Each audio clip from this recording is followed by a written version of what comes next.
Sesi sebelumnya kita sudah belajar membuat dokumen HTML hingga bisa mengikuti standar XHTML1 strict.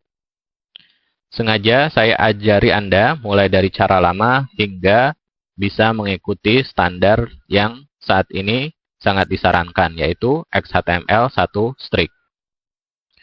Agar Anda bisa belajar dari kesalahan, sehingga nanti ketika Anda akan membuat dokumen HTML, maka pastikan Anda mengikuti standar dari XHTML strict ini, yaitu Anda menghindari penggunaan atribut yang berhubungan dengan pengaturan penampilan, ya, seperti Lighthen, BG Color, dan sebagainya.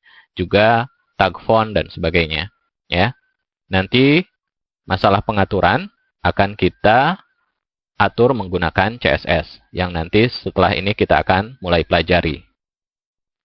Jadi intinya, ketika Anda akan membuat dokumen HTML, maka fokuslah untuk mengatur struktur dokumennya. Nah, setelah itu, untuk mengatur tampilannya, kita akan melakukannya di CSS.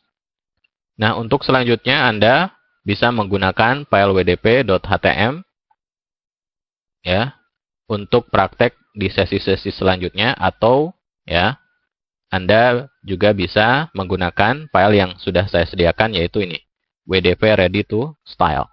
Oke, jadi ini hampir sama. Ya. Jadi karena mengikuti XHTML, ya, sekarang masalah pengaturan font, kemudian warna-warni dan sebagainya itu sudah tidak ada, ya. Jadi nanti kita atur di CSS. Oke. Sekarang saya tutup semua dokumen ini, ya, termasuk wdp.htm. Jadi berikutnya saya akan menggunakan file ini saja, ya, yang ada yaitu ini, WDP ready to style. Buatlah dokumen HTML dengan struktur yang bagus seperti dokumen yang sudah saya sediakan ini, ya. Saya buat ya tampilannya seperti ini. Jadi misalkan ya LI bagian dari OL, ya, jadi ininya dikasih tab. Begitupun juga ini, ya.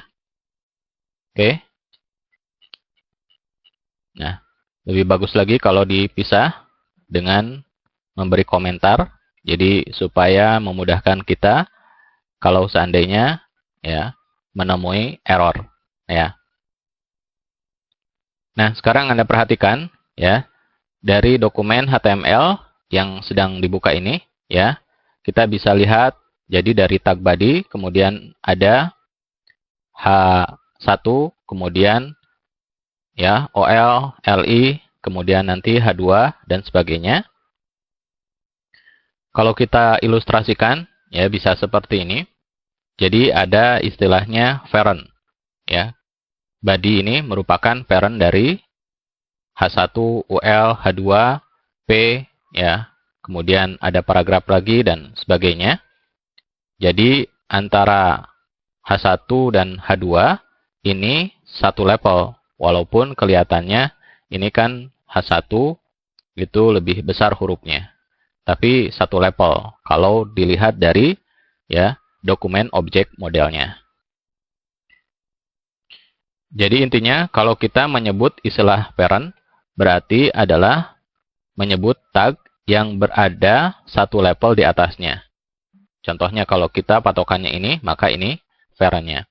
Kalau kita patokannya ini, maka ini parent-nya. Sedangkan child itu berarti ya tag yang berada satu level di bawahnya. Ya, contohnya kalau patokannya ini adalah child-nya, dan kalau patokannya ini berarti child-nya. Oke? Jadi seperti itu. Sedangkan sibling berarti tag yang berada satu level. Oke? Oke, kita lihat ya implementasinya pada dokumen ini.